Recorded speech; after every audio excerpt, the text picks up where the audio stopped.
tano, siku moja kabla ya kuelekea mchezo wetu wa marudiano dhidi ya KMKM, mchezo wa mkondo wa pili baada ya kushinda magoli 2-0 kwenye mchezo wa kwanza. Overall ni mchezo ambao una historia kubwa na klabu ya Azam FC kwa sababu tayari mguu mmoja mbele kwenda hatua ya makundi, hatua ambayo itakuwa inakamilisha lengo letu la kwanza ambalo tuliweka msimu huu hasa kwenye ngazi ya kimataifa.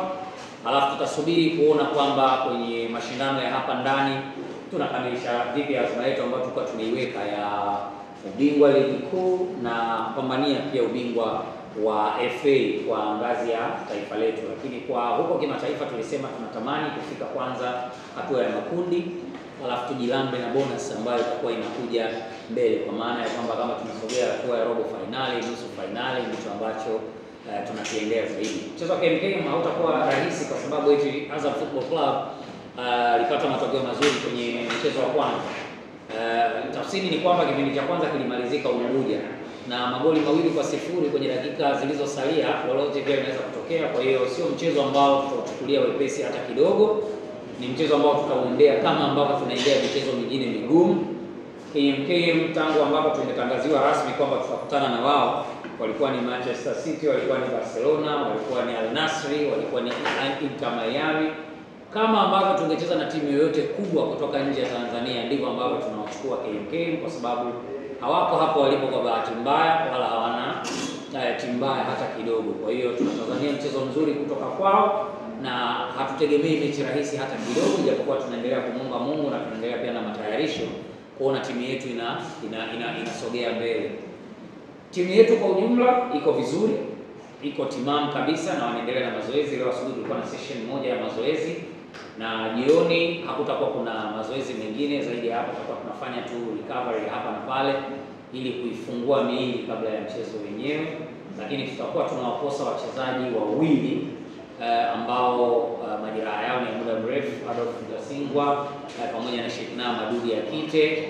Lakini wachezaji wote waliobaki ni juu ya mwalimu kuamua kwamba nani na nani anaweza kuwatumia kwenye kikosi hicho cha mchezo wa kesho, lakini wako timamu na wako tayari kabisa kwa ajili ya mchezo. Jambo la mwisho la msingi ni kwa mashabiki. Uongozi wa Azam Football Club umeona kuna haja ya kuwashirikisha mashabiki wetu wawe uwanjani kama sehemu ya mashabiki ambao wanakwenda kuishuhudia sehemu ya historia ya klabu yetu endapo tutafanikiwa kwenda katika hatua inayofuata.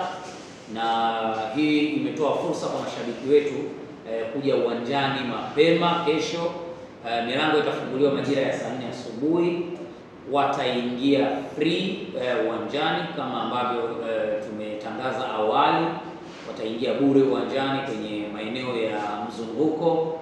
Maeneo ya VIP na VVIP tumeyatenga maalum kwa ajili ya wageni ambao tumewaalika pia wao waje kuangalia mchezo huo, na endapo tutafanikiwa kwenda mbele, maana yake watakuwa sehemu ya historia.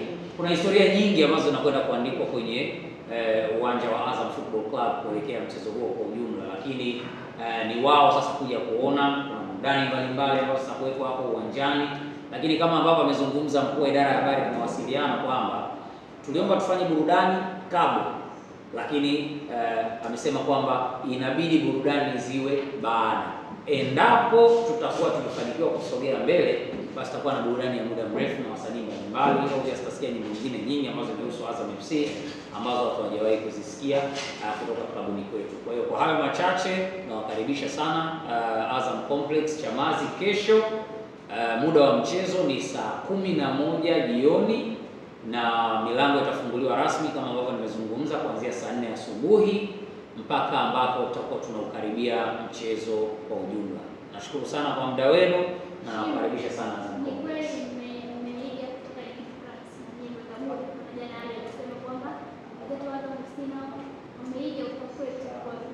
Sio hatujaiga kutoka kwa mtu, kwa sababu azimio la kufanya mchezo kuwa huru ni tangu ambapo tulikuwa tumemaliza mchezo wa Unguja. Bahati mbaya ni kwamba hatukuwa wa kwanza kuzungumza. Bahati nzuri kwao ni kwamba walianza wao kuzungumza. Kwa hiyo we won't argue, we won't discuss. Hatuhitaji kujielezea kwa mtu yeyote, lakini hatujairithi kutoka kwa mtu wala hatujafanya maamuzi kutoka kwa mtu. Ni sisi wenyewe tuna maamuzi ambayo yalipitishwa tangu tukiwa Unguja. Mipango ikoje kuanzia kwa uongozi, lakini pia wachezaji kuhakikisha kwamba licha kwamba ni ngumu kwa upande wenu kuvuka kwenda kwenye hatua inayofuata, kwa sababu na KMKM na wenyewe wanahitaji kufanya hivyo pia. Mmejipangaje kuanzia kwenye ngazi ya uongozi, wachezaji kuhakikisha kwamba mnaiandika historia hii kesho mkiwa na mashabiki wenu Azam FC? Ni mechi ngumu kama ambavyo amezungumza kocha wetu Liogope, amezungumza Aishi Manula, bado ni mechi ngumu sana, na ndio maana tunasema mechi haiishi mpaka iishe. Kile ambacho kimetokea kwenye mchezo wa kwanza nafikiri ni matokeo tu ya kipindi cha kwanza. Kwa hiyo kipindi cha pili chochote kinaweza pia kutokea. Viongozi wetu wamejidhatiti, wako imara sana kuhakikisha kwamba wanatoa support yao kama viongozi ndani ya timu ili timu ifanye vizuri, lakini wachezaji wetu wako determined sana sana kama walivyo wamiliki wa timu na wengine ambao wanashiriki kuhakikisha kwamba timu yetu inafikia lengo ambalo tumelidhamiria. Tuna lengo la kufika hatua ya makundi msimu huu, na kocha alituwasilishia hilo namna atakavyotekeleza. Kwa kiasi kikubwa ameshacheza nafasi yake.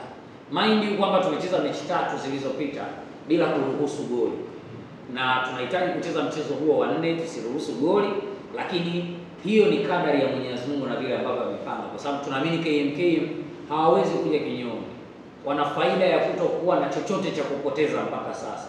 Kwa hiyo watakuwa free, watarelax, watacheza, wataenjoy na haujui ni kitu gani ambacho kitatokea. Kwa hiyo hatutegemei mechi rahisi.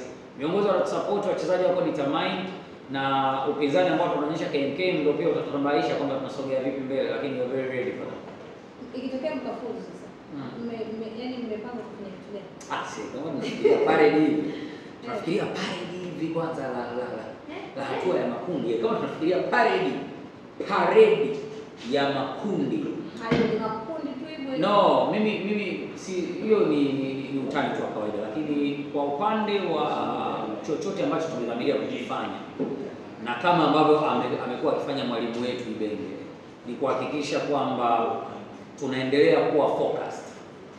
Tutasherehekea of course kwa sababu ni jambo la kihistoria ndani ya club kwa namna yetu, lakini isitutoe pia kwenye focus ya kuendea michezo inayofuata. Kama ambavyo mnajua kwamba tarehe 30 kuna mchezo wa ligi kuu mgumu dhidi ya Singida Black Stars, alafu tarehe 2 kuna mchezo mwingine mgumu wa ligi kuu dhidi ya Simba.